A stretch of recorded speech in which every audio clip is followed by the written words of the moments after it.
Olá, sejam muito bem-vindos ao Narrativas Antagonistas. Eu sou Madeleine Lasco, sou sua companhia de segunda a sexta-feira, às 5 da tarde, aqui no YouTube do Antagonista. Fato do dia, a morte do presidente do Irã, Ebrahim Raisi. Vamos falar tudo sobre isso, sobre Revolução Islâmica, vamos trazer um monte de informação, sempre nesse formato diferente que a gente propõe aqui, que vem ganhando cada vez mais adeptos. Quero agradecer também vocês que vão diariamente no site do Antagonista ler a minha coluna, que não tem paywall. Qual que é o formato do Narrativas Antagonista? É um treinamento que a gente faz juntos para o nosso cérebro, para a gente conseguir debater política com o cérebro, em vez de usar o fígado, em vez de cair nas tais das narrativas, que são aquelas coisas muito emocionais, hiperbólicas, e que só repete quem não pensou muito no assunto. Para a gente se treinar, para não cair nessa, como é que a gente faz? Primeiro eu te trago os fatos e depois a minha opinião. Mas antes disso eu te digo qual é a narrativa da esquerda e qual é a narrativa da direita. Vamos lá?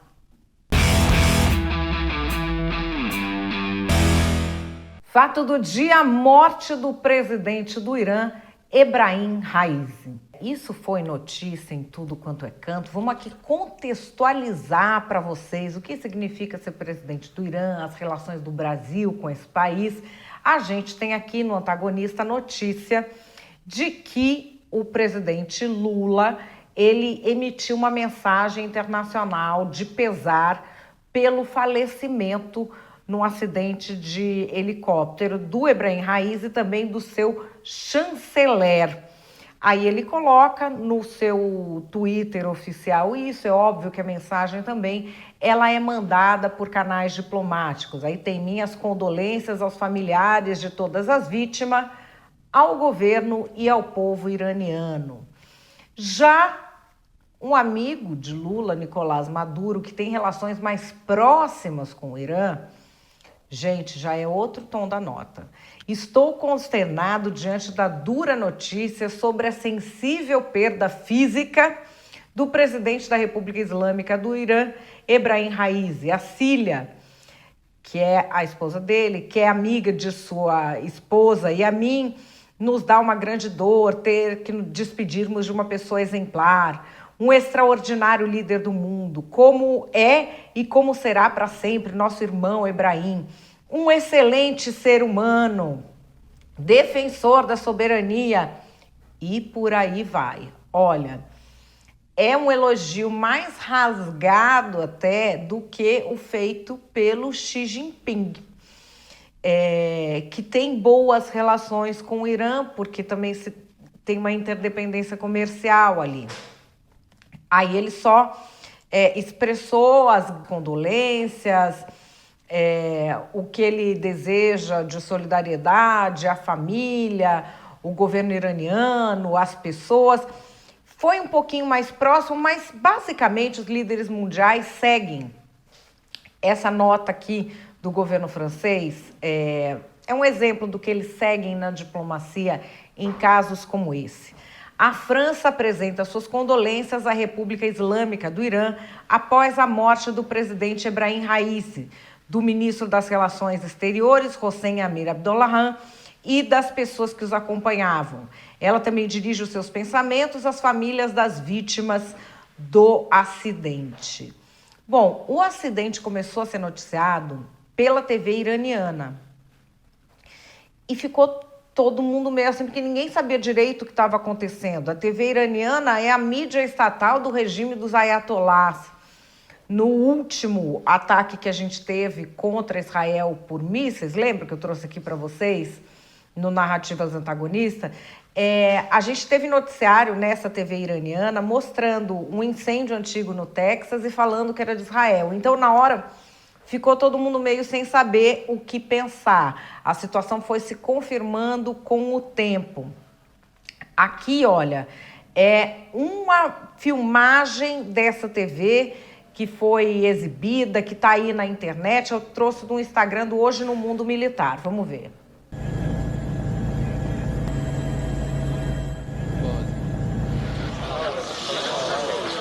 کلاله و بعد از اون به موازات مرز جمهوری ارمنستان ادامه پیدا میکنه و در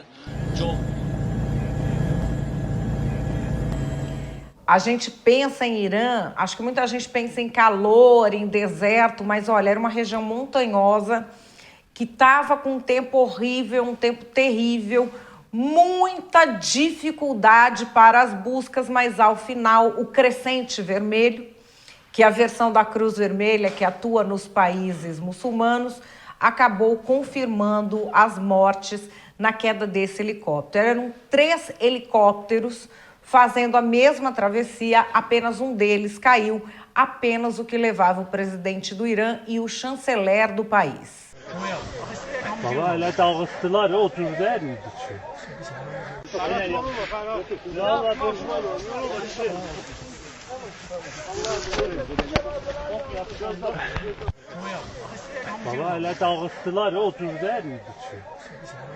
O que é o presidente do Irã?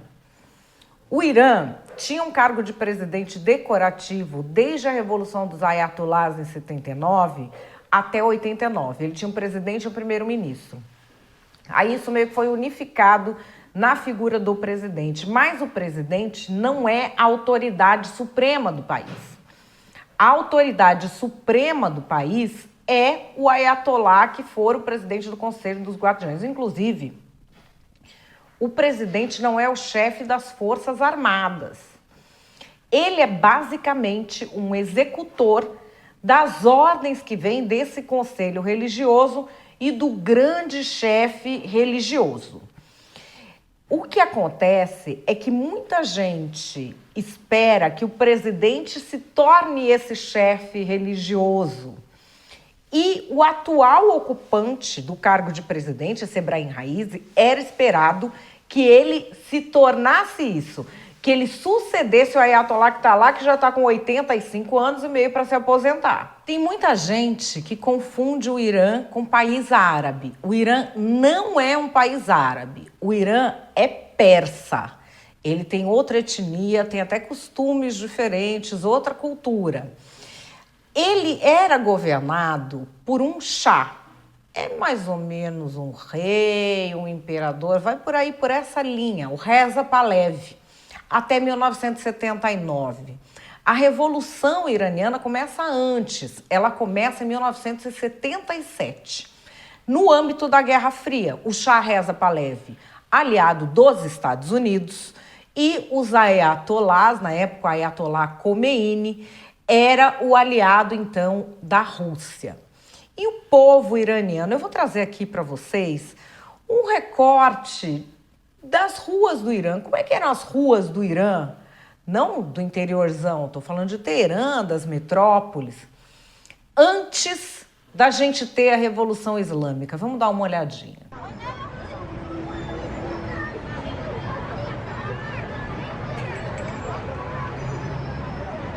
Hello.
A Revolução Islâmica foi um processo muito violento. Os apoiadores dos ayatollahs, eles iam para as ruas para fazer mesmo o caos. E ficava aquela coisa de expulso o Ayatollah Khomeini do Irã, deixa voltar para o Irã, aí volta para o Irã, espalha um boato, eles deixaram voltar porque aí o Shah vai mandar matar o Khomeini, não sei o quê. Até então era um grupo religioso que não dominava a sociedade, mas que tinha muita gente nas ruas e muita gente violenta. Vamos dar uma olhada num protesto da época.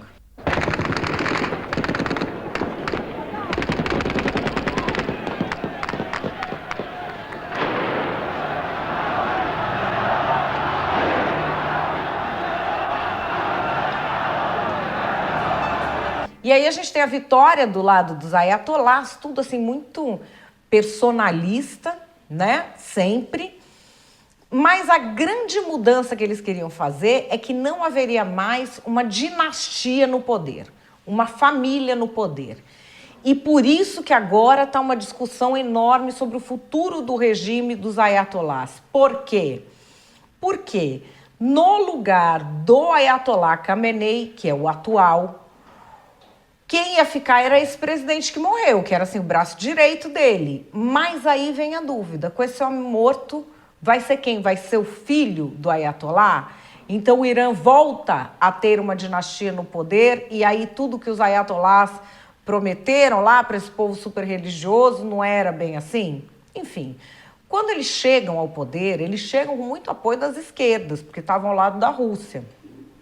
Então, o que se imaginava é que iria haver, vamos dizer, uma moderação com relação a direitos de mulheres, essas reivindicações, etc. e tal. Inclusive, os próprios ayatolás declararam isso. Mas foi muito rapidinho para eles já começarem a condenar a pena de morte todo mundo que falava qualquer coisa contra o Islã e fizeram uma primeira determinação para as mulheres, que elas tinham que cobrir o cabelo, usar o hijab, quando trabalhassem em órgãos públicos. No serviço, elas tinham de cobrir o cabelo. Isso foi o que gerou a primeira passeata contra os ayatolás, ainda lá em 1979.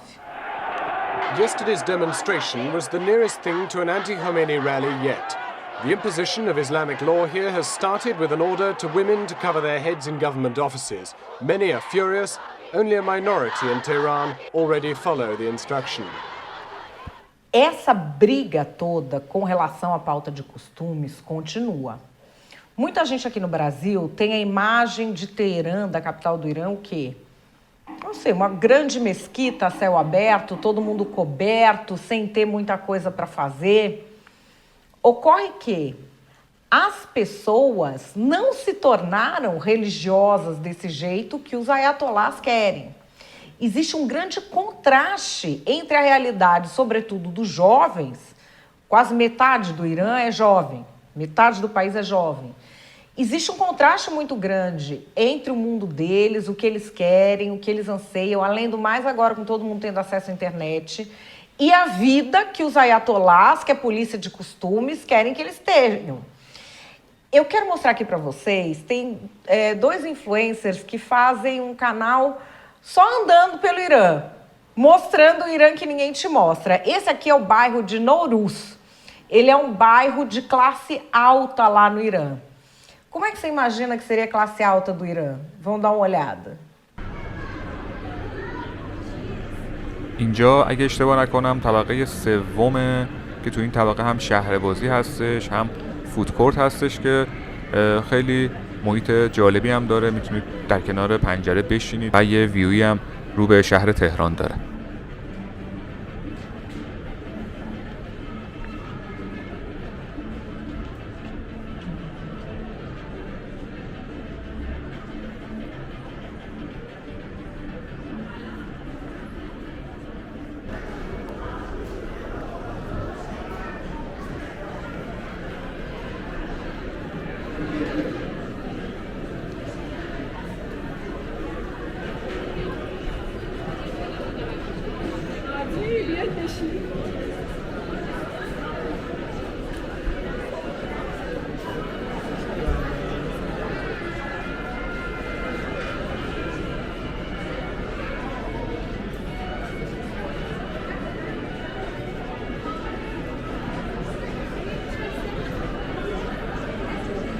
Dá para compreender. Imagina você ter uma vida que nem essa que a gente viu aí de Teherã, que é todo mundo assim, seus amigos, sua família, só que, ao mesmo tempo, Tem na rua uma polícia de costumes que pode pegar qualquer dessas mulheres que está sem o hijab e espancar até a morte. E as pessoas não conseguem fazer nada.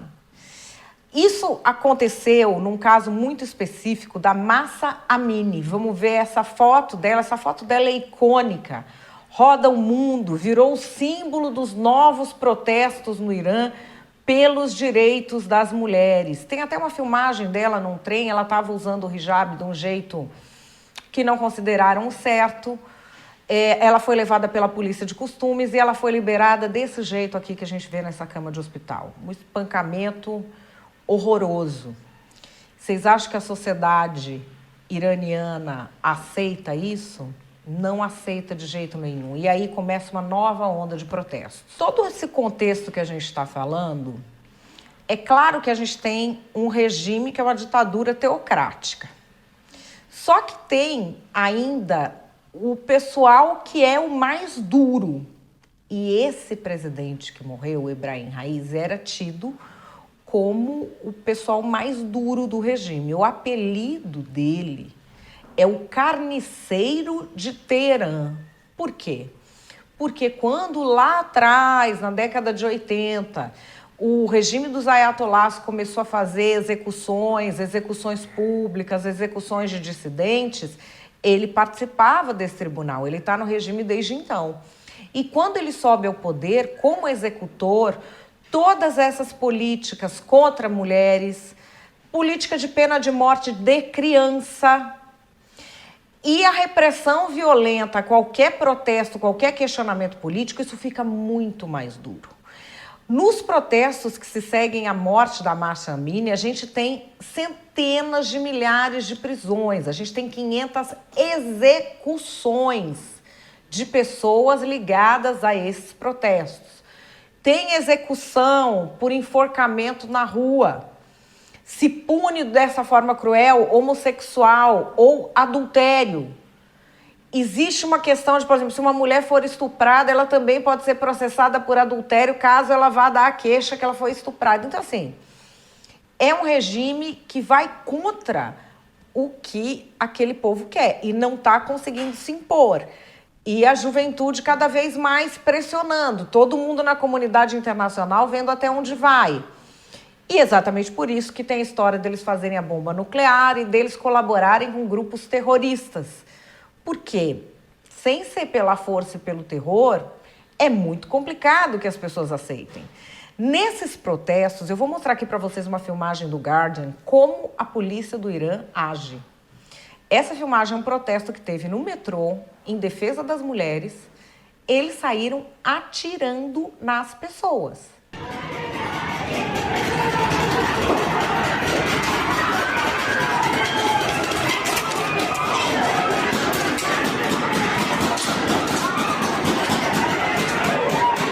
É por situações como essa que a gente tem pessoas refugiadas do Irã no mundo inteiro, inclusive aqui no Brasil a gente tem. E aí eu vou mostrar para vocês um registro que está rodando a internet de gente soltando fogos de artifício após essa morte do presidente do Irã. Pode ser uma coincidência temporal ou cronológica? Pode. Pode ser comemoração? Pode. Mas eu sei que um monte de gente circulou isso. Vamos ver esse vídeo. این مردن رئیس جمهور فقید کشورمون رو تبریک میگم به کل مردم ایران. امیدوارم که باقیه‌شون هم همینجوری سر به نیست بشن. امروز 30 اردیبهشت ماه 1403. E aí, voltemos aqui ao Brasil. Vocês sabem que um partido político que fica muito famoso nas redes, o PCO, Partido da Causa Operária, cujo presidente já se encontrou pessoalmente com os líderes do Hamas, dá apoio ao Irã, ele publicou aqui no Brasil comunicado oficial do Hamas sobre o falecimento do presidente do Irã. E aí vocês vejam que é uma coisa completamente fora do que a gente entende, né? Em nome de Alá, o mais gracioso, o mais misericordioso, aqueles que quando uma calamidade os atinge dizem certamente pertencemos a Alá e a ele retornaremos, enfim. Vai por aí. Mas não depende do presidente, é o regime dos ayatolás que financia o Hamas. Então eles colocam o seguinte: estamos confiantes de que a República Islâmica do Irã será capaz, pela vontade de Alá, de superar as repercussões desta grande perda, pois o querido povo iraniano possui instituições bem estabelecidas, capazes de lidar com esta severa provação. E aqui, para a gente terminar, a gente sabe que o Brasil convidou o Irã para fazer parte dos BRICS.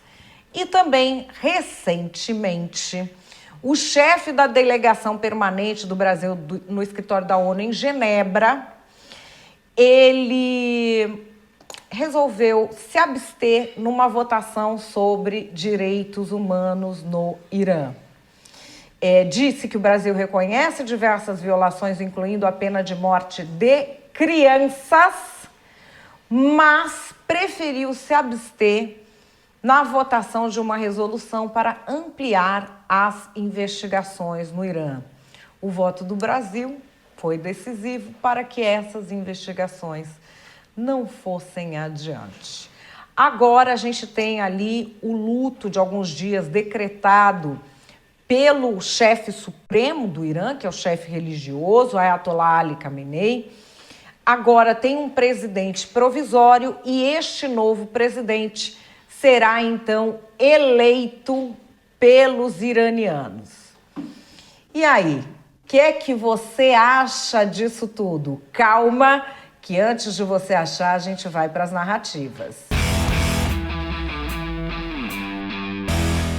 Bom, gente, está mais que na cara que foi o regime genocida de Israel que promoveu essa história, né? Quem é que teria interesse? É muito conveniente isso acontecer justo agora. A gente sabe que esse Netanyahu e a extrema-direita, eles não têm limites. Ele acaba de ter a prisão pedida no Tribunal Penal Internacional e continua cometendo esse tipo de crime de guerra. A verdade, uma hora vai vir à tona. E aqui no Brasil, quando a gente resolve falar sobre Irã, a quantidade de islamofobia e de xenofobia que a gente vê vindo à tona é impressionante. Porque o Brasil tem no Irã um aliado estratégico. É por isso que o presidente Lula chamou para estar no BRICS. É porque tem de conversar. No Oriente Médio, vocês querem fazer aliança com quem? Com o genocida do Netanyahu, amigo do genocida do Bolsonaro? Nós temos uma aliança com o Irã e é por isso que o presidente Lula fez aí as suas condolências, como deve fazer qualquer chefe de Estado no mundo. Olha, gente, tudo muito estranho, né? Tem 3 helicópteros saindo, fazendo o mesmo percurso, só cai o do presidente. E bem na hora que ele estava para mudar de cargo, bem no meio da guerra de Israel. Eu acho é pouco. Eu acho que o nome do piloto desse helicóptero devia ser Mossad. É o que está todo mundo falando na internet. E tem mesmo que bombardear essa coisa do Irã. Porque, olha, o Irã está aqui na nossa porta. O Maduro é assim, ó, com os ayatolás. O Lula, que não está nem aí para a tragédia no Rio Grande do Sul, está mandando recadinho de condolências. Que isso, que aquilo. O ayatolá, o não sei quem, que os seus sentimentos foram feridos. As mulheres do Irã que se danem. As crianças com pena de morte que se dane. Ou seja, a gente sabe muito bem onde é que isso vai dar. A esquerda apoiou esses ayatolás lá atrás e deu no que deu. Agora, se você estava achando ruim o Brasil virar Venezuela, espera o Lula transformar o Brasil num Irã. E qual que é a minha opinião? A minha opinião é que a gente precisa ter muita atenção com isso que está acontecendo e com o posicionamento da diplomacia ocidental. Por quê? Esse presidente do Irã, imagina uma pessoa que tem o apelido de carniceiro de Teherã. Nós não estamos falando de uma coisa simples, nós estamos falando do ápice da crueldade, das violações sistemáticas de direitos humanos impostas numa teocracia. Caso que a gente saiba, de mais extremo que isso é o Talibã no Afeganistão, é o pessoal do Estado Islâmico que fez o califado, mas não tão longevo e nem numa região tão grande e nem com potencial de arma e nuclear. A gente tem, nesse regime da forma como se formou, um presidente que não é o chefe das Forças Armadas. Ele segue lá no Irã as ordens dos líderes religiosos, ele se submete aos líderes religiosos. E este presidente era o fiel escudeiro do atual Ayatollah. Fiel escudeiro. Seguia à risca essa política muito violenta dele. Só que o que se comenta é que, por um lado, Israel teria todo o interesse em enfiar isso aí na guerra, mas parece não ser o caso, pelo menos até agora. Por outro lado, internamente também, ele passava a ser uma figura incômoda. Por quê? Primeiro porque crise econômica. Crise econômica já deixa tudo mais difícil. Depois, o exagero na coisa dos costumes. Por quê? A população, principalmente de Teherã, ela não é dessa coisa radical religiosa. É uma população que, na década de 70, estava ali vivendo como se vivesse em qualquer país ocidental. Tinha as avós que usavam hijab, que era uma coisa mais antiga, mas tinha passado por uma grande mudança. E aí vem esse regime e quer impor às pessoas essa polícia de costumes. Só que não mudou a cabeça das pessoas e o jeito de viver. As pessoas continuaram não acreditando naquilo, não querendo aquilo para a vida delas, e eles impondo. Então, hoje ainda, você tem uma população majoritariamente jovem, 50% do Irã, se eu não me engano, tem até 20 anos de idade, com acesso à internet, vendo que todo mundo tem acesso no mundo inteiro. Tem lá também, tem shopping, tem coisa de diversão, que vai homem e mulher junto, se veste com roupa ocidental, só que, ao mesmo tempo, você corre o risco de pegar um metrô, como aconteceu com essa moça Mahsa Amini, e alguém da polícia de costumes te ver, ou um vizinho te delatar, te levar e ser espancado até a morte. É uma questão que lá no Oriente Médio se põe. Será que esse regime é longevo? Que ele consegue se manter? E a gente tem esse presidente que era muito linha dura e que era o primeiro cotado para virar o líder supremo religioso. Que aí se especulava se ele não ia piorar ainda a situação. Então fica ali, nessas ditaduras, principalmente ditadura teocrática, ninguém sabe, né? Essas mortes vão ser investigadas, mas às vezes a história nos conta sobre o desaparecimento dessas pessoas. Não se sabe ainda o que ocorreu, se mataram ele, se foi mesmo a falha no avião. A grande questão é que agora você vai ter uma mudança política a observar. Será que vai melhorar ou será que vai piorar? E o que a gente tem a ver com isso? A gente tem a ver que o piorar inclui terrorismo. Porque essa revolução islâmica que houve não convenceu nem os iranianos, nem com a força, a adotar esses costumes, que para esse pessoal aí, para os ayatollahs, é tão importante que o mundo seja regrado pela Sharia e que seja desse jeito, que seja daquele. E esse regime faz o quê? Ele financia grupos terroristas internacionais de todo tipo. Os que a gente conhece mais aqui no Brasil, Hezbollah e o Hamas. O que virá depois? O regime do Irã vai cuidar da sua política interna e vai dar uma arrefecida nessa história dos grupos terroristas, depois que a guerra lá em Israel já está dando no que está dando, ou não? Os ayatollahs vão falar, agora é que vai piorar. Isso tem reflexo nos países ocidentais com relação a comércio, com relação a uma série de coisas, e a gente não pode esquecer que o BRICS foi transformado no BRICStão. A gente está achando que a gente está do lado das democracias. Será que na hora do vamos ver vai ser assim? Ou a nossa opção vai ser por esse parceiro que se torna cada vez mais próximo?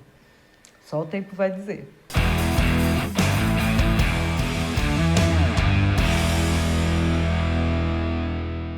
E aí, o que é que você acha, hein? Estamos diante de uma questão tão difícil, uma cultura tão distante da nossa, né?